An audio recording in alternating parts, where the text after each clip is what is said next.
What's up, my comic comrades? Recently, we just wrapped up our pull list episode that recapped the entirety of the Batman Who Laughs miniseries. And if you watched that episode or read that series, you know it ended on a massive cliffhanger that directly leads us into the brand new Batman Superman title. Issue 1 of the Batman Superman title just dropped last week, so of course I have to talk about it and see where things are picking up after the events of the Batman Who Laughs miniseries. With that said, several people might be saying the title's a spoiler for the issue. It's not. DC solicited the cover that's currently on the screen back in July, meaning the Shazam Who Laughs appearing in the Batman Superman title has been public information for months now. So if you still think it's a spoiler, take it up with DC. I will say, however, if you don't want the Batman Who Laughs miniseries spoiled for you, or the entirety of Batman Superman 1 spoiled, now's your time to be like, bye, Felicia. For everyone still here, let's get into it. At the end of the Batman Who Laughs miniseries, Batman was able to overcome turning into the Batman Who Laughs, because as we know, he was infected with the Joker toxin at the beginning of the series. Anyway, he overcomes said toxin and defeats the Batman Who Laughs. But the cliffhanger at the very end of the final issue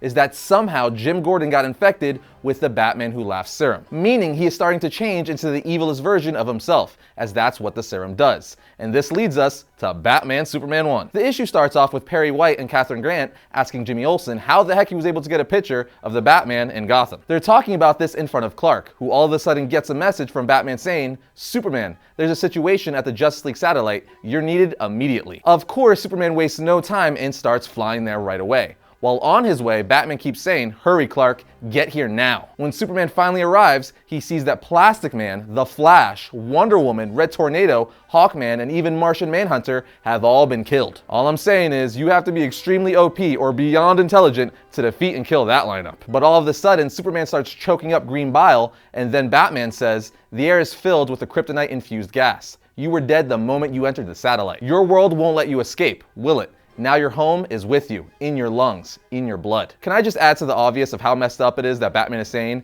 "Now your home is with you, in your lungs, in your blood"? He's saying that because Krypton is dead, and now he's gonna be dead. So twisted. Superman just asks why, and Batman replies, "Because I wondered what would happen if you were like me. What is the worst version of the Man of Steel? Would we make an impossible team? Would anyone be able to stop us from becoming killers of the multiverse?" Fun questions, but I know our story always ends with us fighting to the death, so I decided to do what I always do, plan ahead. We then see this isn't the normal Batman, but in fact, the Batman Who Laughs, and it's a flashback of the day the Batman Who Laughs killed the Justice League on his Earth, which I gotta say is a great way to start the book. Anyway, on the next page, we're brought to present day on the main Earth, Earth Zero. We see Batman talking to Jim Gordon on a rooftop while waiting for Superman to arrive, who was running a bit behind because on his way, Supes decided to take out Killer Croc, and then drop him off at Arkham. We then learn that Batman and Superman are meeting with Jim Gordon because 2 hours prior, a 13-year-old named Danny Mills was kidnapped from his bedroom. The crazy part is, Danny's little brother, the only witness, said Danny was kidnapped by Superman, and this Superman was laughing. So Superman is called to Gotham because Batman needs to keep an eye on him and make sure he's not infected. Batman then says this could all be a trick, but if we're gonna find Danny, we need to find the Batman Who Laughs base of operations. And since Jim was kidnapped by the Batman Who Laughs in the Batman Who Laughs miniseries and brought to his base, he is able to give Batman and Superman some clues to where his base of operations might be. But before Batman and Superman go to investigate, we see a panel of Jim Gordon laughing, because remember, he's infected. Anyway, Batman quickly deduces that his base of operations is under Park Row, aka Crime Alley, aka where Batman's parents were murdered. Batman then tells Superman there's a passage directly under the spot, so Superman punches a hole in the ground to get to the base quicker. Once Superman does this, they are greeted by a bunch of Batman Who Laughs defense drones. In the midst of the two fighting said drones, Batman is interrogating Superman, making sure he's not infected. Once they defeat all the drones, they finally make their way to the Batman Who Laughs Batcave. And I gotta say, it looks pretty freaking cool. While looking around in his Batcave, they find out the Batman Who Laughs made several batarangs infused with his serum, and that he planned to use them, get this, on the freaking Justice League, like all of them, turning them into the evilest versions of themselves. Batman then says any of them could potentially be targets for his infected batarangs, changing them into a monster like him. Superman replies, "This is bigger than Gotham, Batman. You said potentially, but what if he's already poisoned our allies?" This is why he wanted us here, to question everyone, our friends, our families, and Batman says, "We have no idea who we can trust." As he says this, an infected Robin jumps out of nowhere onto Batman's back, but Batman quickly throws him off him. Superman says, "One of his Robins?" And the Robin says, "He took me from my family, hit me with a batarang, changed me, made me wear this costume. Said I was too innocent for his mission, but he could use me." Supes tells him, "You can trust us. We're here to take you home, Danny." Danny then says, "You don't understand. I'm glad he took me. He freed me. don't you recognize me? Superman and Batman are like, crap. And Danny says, my name is Billy Batson. Shazam! He then turns into the world's mightiest mortal, bringing Superman to his knees and holding him by the neck while about to stab him with an infected batarang, saying, I was wondering if I could kick your ass, Superman. And with that, the comic ends. But that's right, Robin isn't Danny, it's freaking Billy Batson. As always, I'm gonna be honest with you guys. I thought they were gonna milk this whole Dark Multiverse and Batman Who Laughs thing and kill it dead, turning something cool into a cash grab. And yes, they are doing all these stories because they know it will make money, but I gotta say, they're good stories. And that's all that matters, that they're finding cool ways to continue this theme, which is great. As long as the stories are good, keep them coming. I'm actually kind of shocked they've been able to keep the quality of all these Dark Multiverse and Batman Who Laughs stories as high as they have. But they've been awesome, and this Shazam Who Laughs seems on point as well. So I can't wait to see where the story goes from here.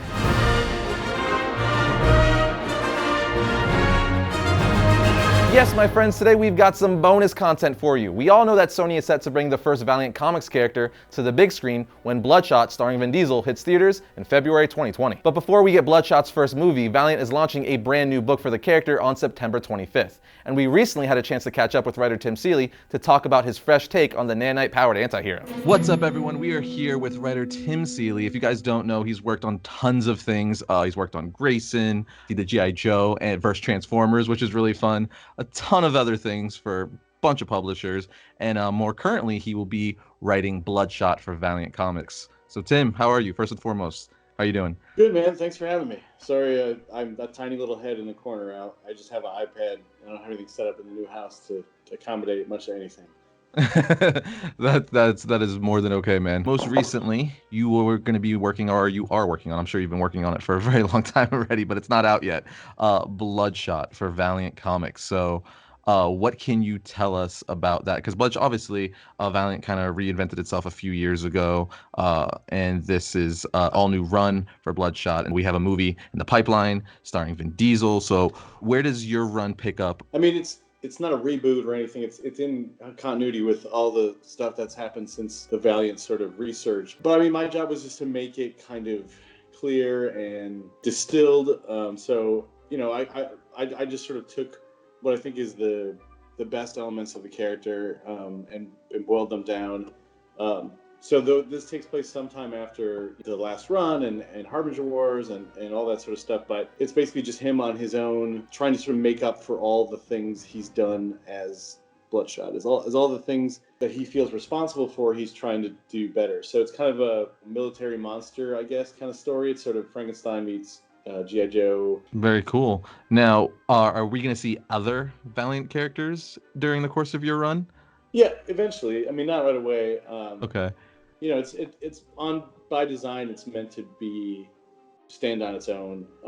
But you know, I love that stuff. So I definitely want to get into it. You know, with Ninjak and for sure, and XO. XO, yeah. But I mean, but it's very much tied to the overall Valiant universe. The fact that he was created to hunt down Harbingers and all that stuff will be important in the first issue right off the bat. You know, that's very much the continuity that we're dealing with. So I was fortunate enough to be able to read it, and I gotta say, I really did enjoy it. It definitely leaves you wanting more, and I want the second issue already, just so we have more answers and kind of know, you know, it's a good setup. I'll say that it's definitely gonna have readers wanting to know what's coming next. So bravo on that. But we actually did, you and the Valiant was gracious enough to give us an exclusive page for issue 2 to show and debut right now, actually, which we see Bloodshot basically leaping in the air, backs on fire, kind of ready to land on this helicopter futuristic vehicle thing. Because what can you tell us, if anything, about that page? Well, I mean, it picks up right from the end of the last issue. But basically, you know, like I said, he's become a person of interest to all these groups, and one of them is this group called Black Bar. And they're so deep covered, they don't even know their own name. They just call the Black Bar that blots out their official office title. And so, but they're like super high tech and have all this stuff at their access to get to him. But so we start off with a big fight scene against Black Bar in the second issue.